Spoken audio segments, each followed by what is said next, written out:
આણંદ જિલ્લા ભાજપ પ્રમુખ રાજેશ પટેલની ટર્મ પૂરી થતાં નવા પ્રમુખ માટેની તજવીજ છેલ્લા ઘણા દિવસોથી ચાલી રહી હતી। ત્યારે આજરોજ રાજ્યના વિવિધ જિલ્લા શહેરની સાથે સાથે આણંદ જિલ્લા ભાજપના પ્રમુખના નામની પણ સત્તાવાર જાહેરાત કરવામાં આવી છે।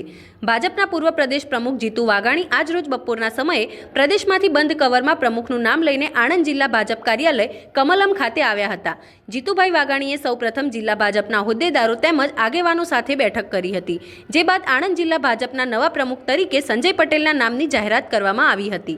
આ સાથે જ હોલમાં હાજર ભાજપાના તમામ હોદ્દેદારો, આગેવાનો તેમજ કાર્યકર્તાઓએ ઓમનો જયનાદ કરી નવનિયુક્તિ પ્રમુખ સંજય પટેલને વધાવી લીધા હતા, તેમજ પુષ્પગુચ્છ આપીને અને મીઠાઈ ખવડાવીને શુભેચ્છા પાઠવી હતી। આણંદ જિલ્લા ભાજપના નવનિયુક્ત પ્રમુખ સંજય પટેલ જણાવે છે કે હું વર્ષોથી ભારતીય જનતા પાર્ટીનો કાર્યકર્તા છું અને પદ ઉપર મેં મારી જવાબદારી નિભાવી છે। ફરી એક વખત જ્યારે મારા જેવા એક સામાન્ય કાર્યકર્તાને ભારતીય જનતા પાર્ટીના આણંદ જિલ્લાના પ્રમુખ તરીકે નિમણૂક કરી છે અને મારી ઉપર વિશ્વાસ મૂક્યો છે, એ વિશ્વાસને હું સાર્થક કરીશ। આણંદ જિલ્લાની અંદર ભારતીય જનતા પાર્ટીનો વ્યાપ વધુને વધુ વધે એ માટે ટીમના એક લીડર તરીકે આખી ટીમ સાથે રાખીને પાર્ટીએ મારા ઉપર મૂકેલો વિશ્વાસ સાર્થક કરીશ। આણંદ જિલ્લા ભાજપના નવનિયુક્ત પ્રમુખ સંજય પટેલ અગાઉ ખંભાતના ધારાસભ્ય ઉપરાંત આણંદ જિલ્લા ભાજપ મંત્રી તેમજ પંચમહાલના પૂર્વ પ્રભારી રહી ચૂક્યા છે। તદુપરાંત હાલમાં તેઓ કર્ણાવતી મહાનગરના પ્રભારી તરીકે કાર્યરત છે। 54 વર્ષીય સંજય પટેલે પોસ્ટ ગ્રેજ્યુએટ સુધીનો અભ્યાસ કર્યો છે। ગુજરાત પ્રદેશ ભારતીય જનતા પાર્ટી દ્વારા આજરોજ આણંદ જિલ્લા ભારતીય જનતા પાર્ટીના પ્રમુખ તરીકે વરણી છે, તે બદલ હું ગુજરાત પ્રદેશ ભાજપનું સમગ્ર નેતૃત્વ, આણંદ જિલ્લાની ભારતીય જનતા પાર્ટીના બૂથના કાર્યકર્તાથી શરૂ કરીને અમારા જિલ્લા પ્રમુખ ચૂંટાયેલા સૌ સદસ્યોનો હૃદયપૂર્વક ખૂબ ખૂબ ખૂબ આભાર માનું છું। અને પાર્ટીએ જે મારા ઉપર વિશ્વાસ મૂકીને મારી જે પ્રમુખ તરીકે વરણી કરી, તો એમે પાર્ટીએ જે મૂકેલા વિશ્વાસને હું સાર્થક કરીશ।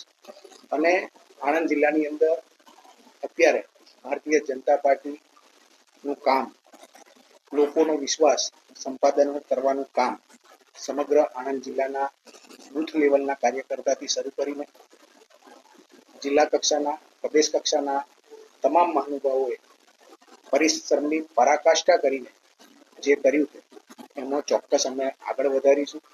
જ્યાં હજુ સુધી પણ ભારતીય જનતા પાર્ટી નથી પહોંચી એ જગ્યાએ અમે પહોંચાડીશું। સમગ્ર આણંદ જિલ્લા ભારતીય જનતા પાર્ટીની જે ટીમ છે એક સાથે મળીને ટીમવર્ક તરીકે કામ કરીશું। ગુજરાતમાં ભારતીય જનતા પાર્ટીની સરકાર છે, કેન્દ્રમાં પણ ભારતીય જનતા પાર્ટીની આદરણીય પ્રધાનમંત્રી શ્રી નરેન્દ્રભાઈ મોદીના નેતૃત્વવાળી જે સરકાર છે, એના વિકાસના કામો જે છે એ છેવાડાના વ્યક્તિ સુધી સંગઠન અને ચૂંટાયેલા વ્યક્તિઓ દ્વારા પહોંચે એના માટેના તમામ પ્રયત્નો અમારી ટીમ દ્વારા કરવામાં આવશે। જૂની જે ટીમ છે, લાલસીભાઈથી શરૂ કરીને બબલભાઈ, દીપકભાઈ, મહેશભાઈ, વિપુલભાઈ, રાજુભાઈ, એ બધા જ લોકોએ પોતાના સમયકાળ દરમિયાન સર્વશ્રેષ્ઠ કામગીરી કરી। એ કામગીરીને પણ કારણે જ આજે સમગ્ર આણંદ જિલ્લો જે અગાઉ કોંગ્રેસનો ગઢ ગણાતો હતો, એ આજે સમગ્ર આણંદ જિલ્લાની અંદર ભારતીય જનતા પાર્ટીનું કમળ ખીલ્યું છે। એમાં ભારતીય જનતા પાર્ટીના દરેકે દરેક કાર્યકર્તાઓનું પરિશ્રમ એની અંદર જોડાયેલો છે। એ પરિશ્રમ એમનો પણ તમે એળે ના જાય એ પ્રકારના કામો ભારતીય જનતા પાર્ટી દ્વારા આગામી સમયમાં પણ કરવામાં આવશે અને આથી પણ વધારે મજબૂત ભારતીય જનતા પાર્ટી આણંદ જિલ્લામાં થાય એ માટેના તમામ પ્રયત્નો અમારા દ્વારા કરવામાં આવશે। અમારો નહીં પરંતુ સમગ્ર ભારતીય જનતા પાર્ટીની જ્યારથી સ્થાપના થઈ છે જનસંઘ વખતથી, ત્યારથી કે સત્તાના માધ્યમથી સેવા, હજુ પણ કોઈ છેવાડાના વ્યક્તિને આ વિકાસના મીઠા પર ન પહોંચ્યા હોય ત્યાં પહોંચે, કોઈ ખૂણામાં ભારતીય જનતા પાર્ટીનું કમળ ન પહોંચ્યું હોય એ જગ્યાએ અમારું કમળ પહોંચે અને ફક્ત વોટ પરંતુ એ પ્રકારનું કામ અમારી ટીમ દ્વારા કરવામાં આવશે।